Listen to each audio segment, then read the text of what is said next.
Bem-vindo ao canal do Tigas, bora mergulhar no mundo do desporto? Já sabes, antes de avançarmos para as notícias fresquinhas da semana anterior do mundo do desporto, queria-te pedir que subscrevesses o canal, que ativasses o sininho para mais notificações e que faças algum tipo de comentário no vídeo, alguma sugestão de um desporto que queiras que eu aborde, que queiras que tenha destaque, que tenha o necessário mediatismo e o merecido mediatismo.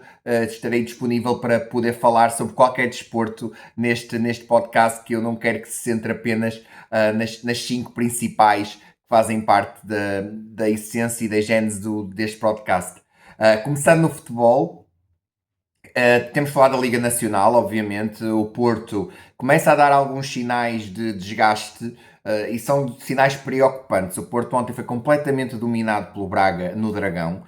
Não é só pelo facto de ter sido um jogo em casa, são mesmo as sensações da equipa. No último mês o Porto não fez um bom jogo, um único bom jogo. Tem ali fogachos, há ali ainda alguma da pressão sobre o portador da bola que o Farioli quer que as suas equipas façam, mas, por exemplo, Froholt já começa a dar sinais de grande desgaste, um cansaço muito grande, e é preocupante porque estamos em novembro.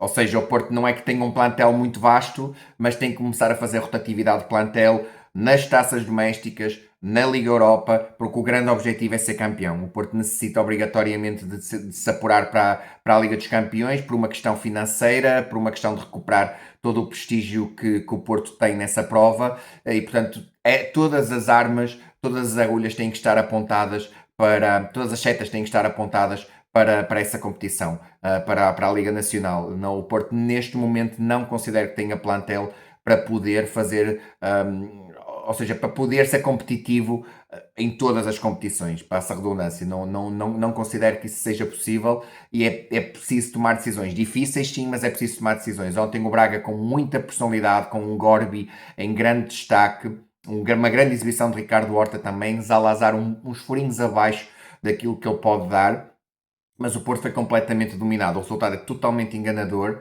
A haver um vencedor, muito provavelmente deveria ser o Braga, mas no mínimo o Braga merecia ter sido com um empate, porque dominou o jogo, teve muito mais clarividência na maneira como circulava a bola, controlou o jogo, dominou o meio-campo, dominou completamente o meio-campo, e o Porto só se conseguiu encontrar quando o Farioli colocou o Pablo Rosário nos últimos minutos do jogo, a 15 minutos do fim, se não me engano.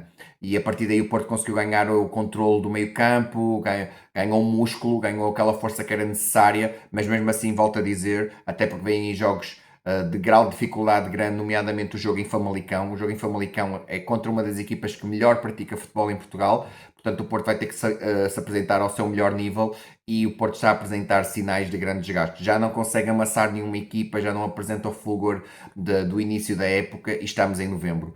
Isto é uma maratona, não é um sprint, e eu considero que o Farioli vai ter que baixar a intensidade dos seus treinos e vai ter que começar a saber fazer uma gestão mais acertada do seu plantel. Mas mesmo assim é extraordinário. 28 pontos em 30 possíveis, em 10 jornadas, é fantástico. Não há muito que se possa apontar, os resultados estão aí, mas as sensações da equipa não têm sido as melhores.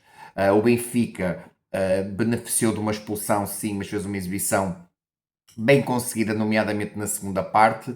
Considero que estas ideias do Mourinho vão demorar tempo a serem assimiladas e a serem postas em prática. Grande Luque Bacchio, mais uma vez em grande destaque o Luque Bacchio. Pavlidis nunca sabe jogar mal, mas destaque principalmente Luque Bacchio, porque penso mesmo que pode ser um jogador diferencial e um dos melhores jogadores deste campeonato, se já não o é. Portanto, o Benfica fez uma grande contratação com o Luque Bacchio. Em relação ao Sporting, o Sporting ganhou de forma não muito convincente contra o Alverca. A meio da semana o Sporting tinha ganho por 5-1, se não me engano, ao Alverca para os quartos de final da Taça da Liga, e calhou o destino de enfrentar o mesmo adversário 72 horas depois. Obviamente que no jogo da Taça da Liga houve uma gestão de plantel, muitas segundas opções, mas que deram uma grande resposta, nomeadamente o jovem Salvador Blopa, que marcou 2 gols na sua estreia pelo Sporting, mas com a equipa titular teve mais dificuldades. Conseguiu abrir o marcador com um golo através de um pontapé de canto uma grande cabeçada do Ioannidis e depois um golaço do Pote, que está numa grande forma, é um dos melhores jogadores do campeonato, se não o melhor jogador do campeonato neste momento. No início eu dizia que era o Froholt, mas está a perder gás e neste momento a regularidade exibicional do Pote tem que ser assinalada. Está tudo em aberto, estamos ainda com 10 jornadas apenas, faltam 24 jornadas, 72 pontos por disputar, mas a posição vai no adro, como se costuma dizer, mas o Porto vai ter que tomar decisões. O Fariola vai ter que tomar decisões, vai ter que fazer uma gestão mais cuidada do plantel, como eu tinha dito anteriormente. Queria também destacar o grande início da época do Bayern de Munique, 15 vitórias em 15 jogos, é um início arrasador. Quer na Bundesliga, quer na Taça da Alemanha, quer na Liga dos Campeões. Claro que agora vai ter um osso muito duro, vai jogar com o PSG, vai ser o grande jogo da jornada da Champions.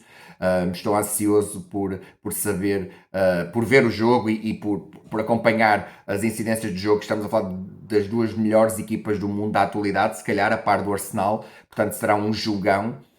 O PSG tem ganho jogos, tem empatado jogos com Lorient e ganhou agora ao Nice, mas no último minuto com um gol do Gonçalo Ramos no último lance do jogo. Não tem tido exibições muito convincentes nos últimos tempos, mas continua a ser um gol compressor quando a intensidade exibicional é alcançada e, portanto eu acredito que vai ser um jogo muito interessante, de resultado imprevisível, e quem sabe o Bayern não consegue mesmo a 16ª vitória consecutiva, o que seria extraordinário, porque depois seguem-se jogos nas competições domésticas e tem tudo para alargar este recorde de vitórias consecutivas. Luís Dias encaixou como uma luva, parece que joga desde sempre no Bayern Munique.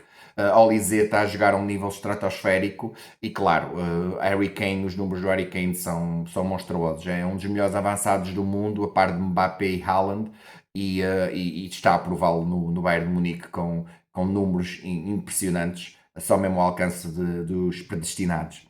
Queria também falar sobre a Série A, porque está ao rubro a Série A.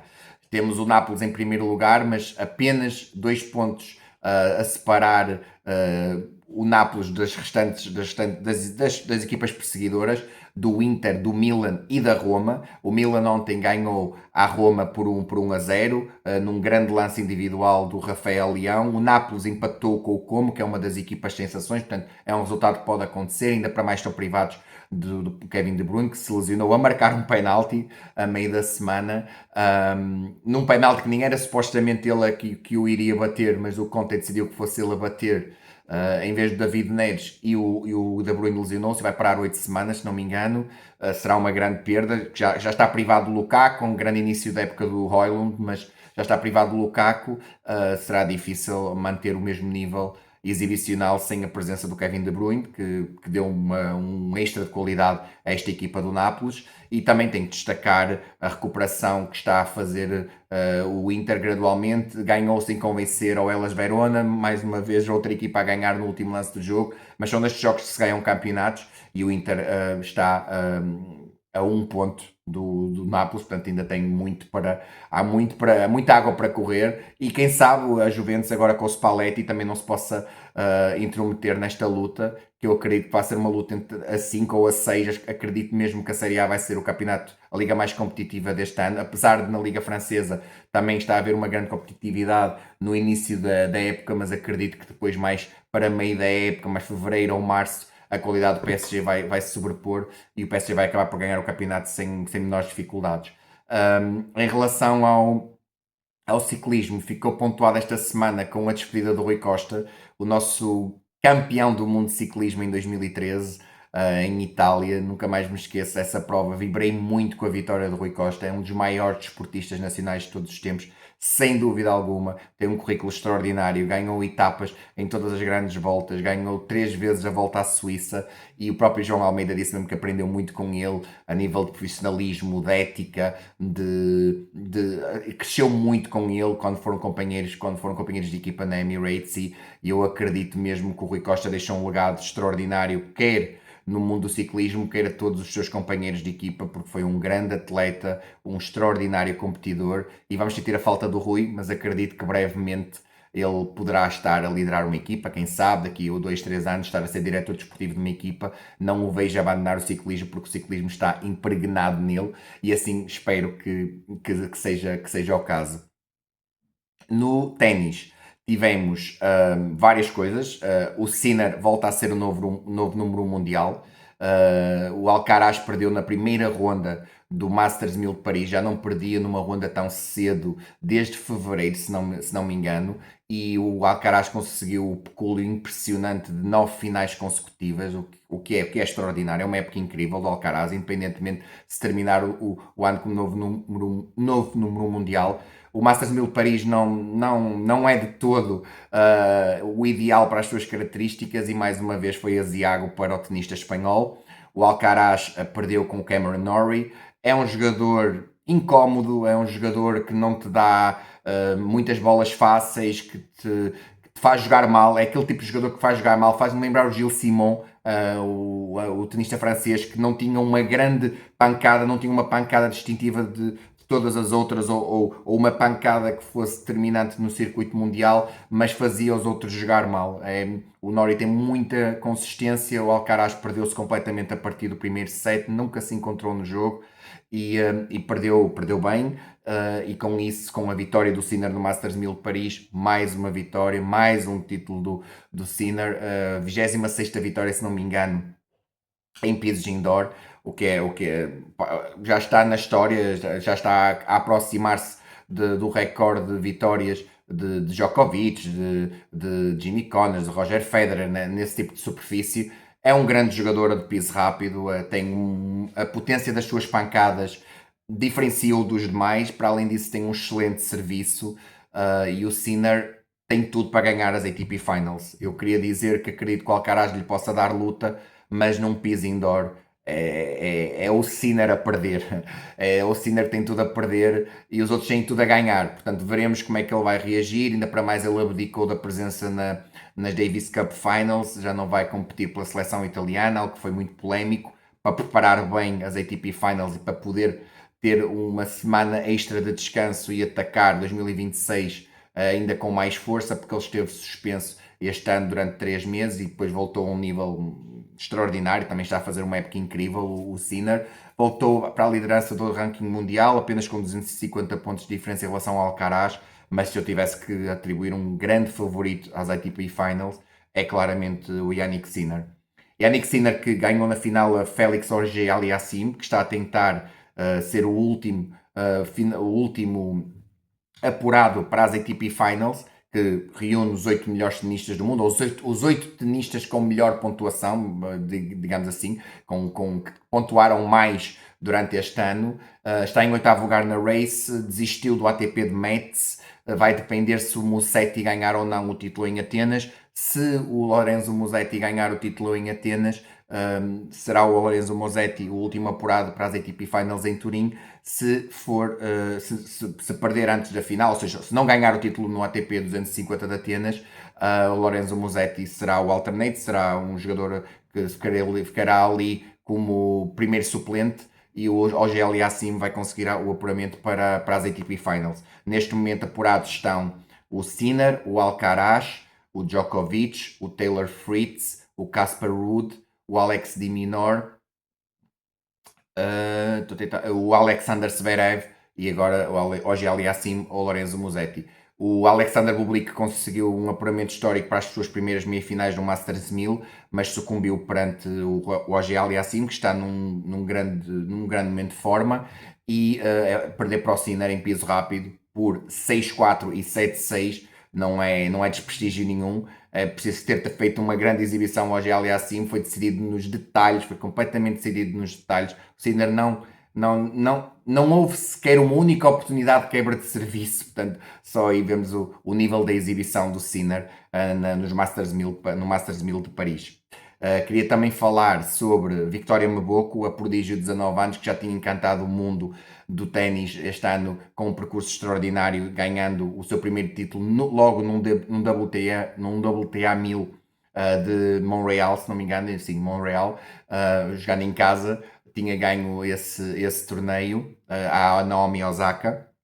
na final, e agora ganhou um torneio WTA 250, é verdade, mas é sempre bom terminar o ano com mais um título. Ganhou de forma quase agónica perante a Cristina Buxa, foi um grande jogo de ténis, um dos melhores jogos do circuito feminino deste ano de 2025, e ganhou de forma justa. Foram os primeiros dois sets parciais muito apertados, e mesmo o segundo e mesmo o terceiro set, um parcial de 6-2, é bastante enganador, porque a Buxa dá muita luta, tem evoluído muito o seu ténis, já não é apenas uma jogadora com grande propensão a jogar pares, mas tem tido uma grande evolução neste último ano, e veremos como é que será o ano de 2026 para a Cristina Buxa. Queria também destacar a Indonésia e a Anis Jen. Eu não quero garantir que será a primeira Indonésia a ganhar um título no circuito feminino, mas eu acredito que sim. Para além disso, dose dupla, ganhou em individuais e ganhou em pares. A Yanis Chen tem mais de 70 vitórias, é uma das tenistas com mais vitórias no circuito. É verdade que é em torneios ITF e em Challengers, mas é uma das tenistas com mais vitórias. Tinha feito final em São Paulo e agora ganha o título de WTA 250 em Chennai contra a australiana Kimberly Birrell, que conseguiu a proeza de ganhar um jogo depois de estar a perder 5-0 no terceiro set, no jogo das meias finais, o que é fantástico. O ténis é mesmo isto, o facto de estares a ganhar por 5-0 não quer dizer que ganhes o jogo, e aconteceu mais uma vez. A adversária dela, a Joanna Garland, do Taipei chinês, ela ainda perdeu 5 match points. É verdade que há de mérito da Joanna Garland, mas também há mérito e a resiliência de uma tenista que não deita os braços ao chão, não deita a toalha ao chão, e portanto tem muito mérito recuperar de um parcial de 5-0. Não conseguiu estar ao seu melhor nível na final, um desgaste muito grande numa meia final de mais de 3 horas, mas também tiro o chapéu à Kimberly Birrell, mais uma final na sua carreira, mas todo o destaque para a Yanis Chen, que tem uma das melhores direitas do circuito. Veremos como é que será o seu 2026, provavelmente vai subir um pouco no ranking, e isso vai fazer com que consiga jogar torneios de grau de exigência mais elevado, mas eu vejo um grande futuro nesta tenista indonésia. Queria falar também nas WTA Finals. Nas WTA Finals que começaram no sábado, em Riad. Hoje já tivemos a segunda jornada do grupo A, e o grupo já tem um vencedor do grupo, que é a Helena Rybakina. A Helena Rybakina hoje perdeu o primeiro set por 6-3, mas depois aplicou um parcial de 1-6 e 0-6, ou seja, ganhou por 6-1 e 6-0 nos últimos dois sets à Iga Swiatek. Não é qualquer tenista que o faz. É verdade que a Iga Swiatek não tem o ténis mais propenso a jogar bem nestes pisos rápidos, mas tem tido uma boa época e tem tido bons resultados. E a Helena Rybakina, que foi a última a apurar-se, é a primeira apurada para as meias finais. Já sabe quem vai ganhar o grupo. Quem a vai acompanhar nesse grupo será a Amanda Anisimova ou Iga Swiatek. Será um grande jogo na quarta-feira. Quem ganhar o jogo irá apurar-se para as meias finais. Veremos como é que será. Em Wimbledon, a Anisimova perdeu por duplo 6-0 na final do Wimbledon, mas depois conseguiu vingar-se no US Open. Veremos como é que será este jogo em Riad. Acredito que o piso rápido vai beneficiar muito as características da Amanda Anisimova, mas é um jogo de resultado imprevisível. No outro grupo, para já só se jogou um jogo, uma vitória categórica da Aryna Sabalenka sobre a Yasmin Paolini, e uma vitória por parciais apertados, mas que também a Jéssica Pegula beneficiou do facto da Coco Gauff ter cometido 17 duplas faltas. A Coco Gauff defende o título, foi a vencedora das WTA Finals o ano passado.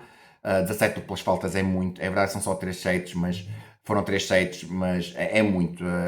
A Gauff necessita trabalhar no seu serviço, porque senão vai dar vantagem às suas adversárias. São pontos gratuitos, né?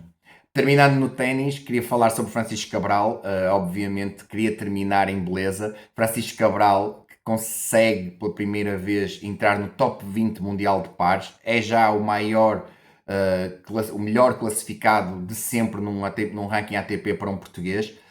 esteve à portinha, deu muita luta aos números 1 mundial, ao número 1 mundial, ao par número 1 do mundo, Clash e Glasspool, nas meias finais do Masters 1000 de Paris, levou-os a um terceiro set e só perderam num match tie-break de terceiro set e, portanto, muito mérito para a dupla de Francisco Cabral com o Midler, com o austríaco, e eu continuo a achar que com um bocadinho de sorte, ganhando mais torneios ATP 500, quem sabe o Francisco Cabral não consegue entrar no top 10 no próximo ano. Eu acredito que isso possa ser possível.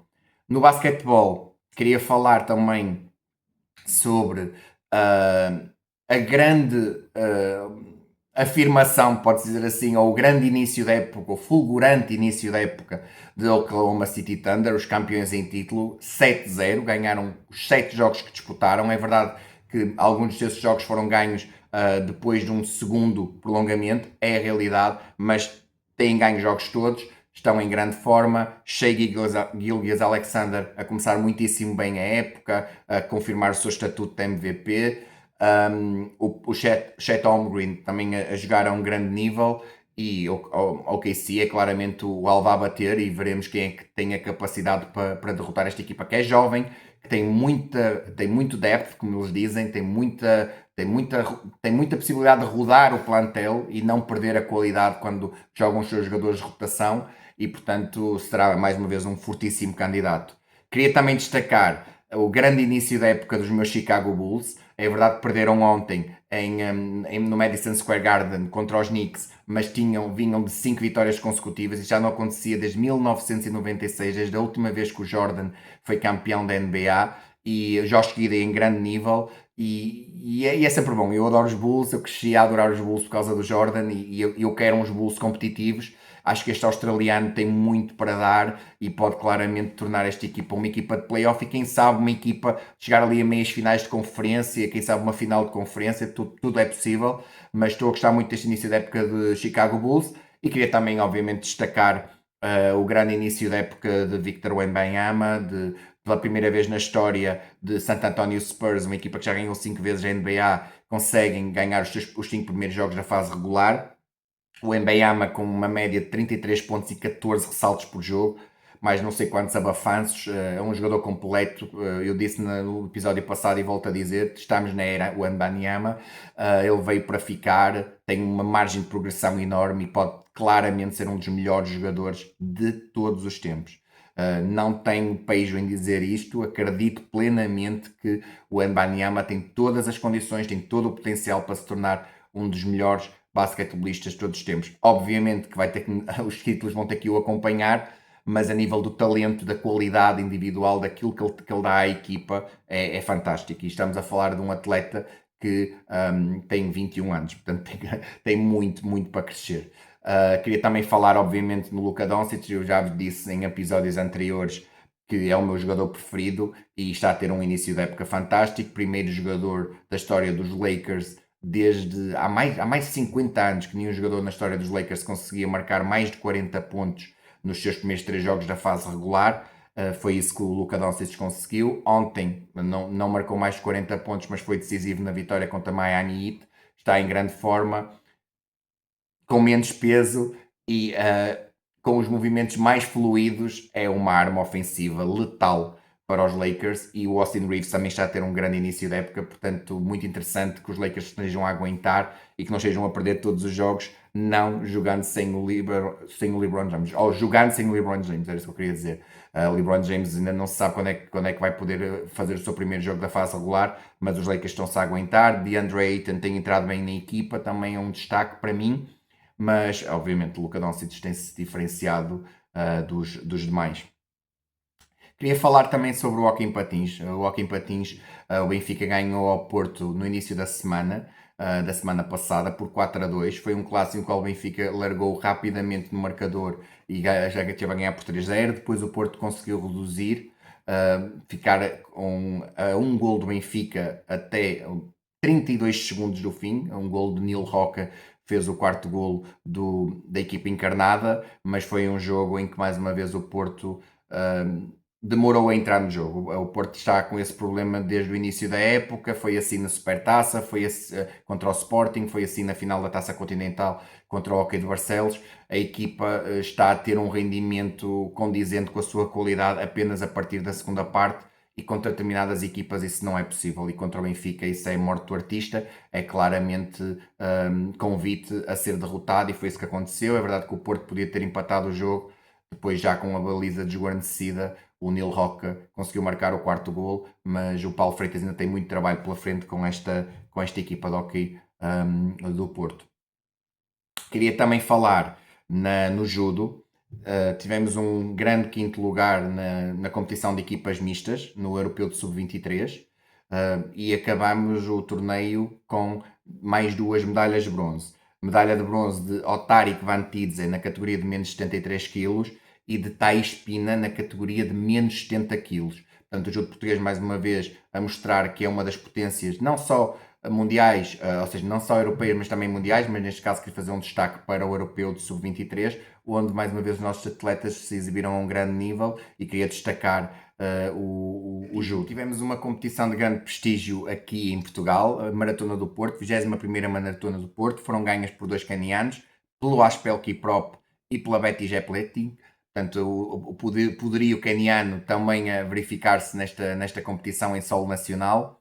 É sempre uma competição com muita tradição, e, portanto, de destacar que uma das maratonas que os atletas mais gostam de competir e mais gostam de correr é realizada em Portugal, e neste caso na minha linda cidade invicta do Porto.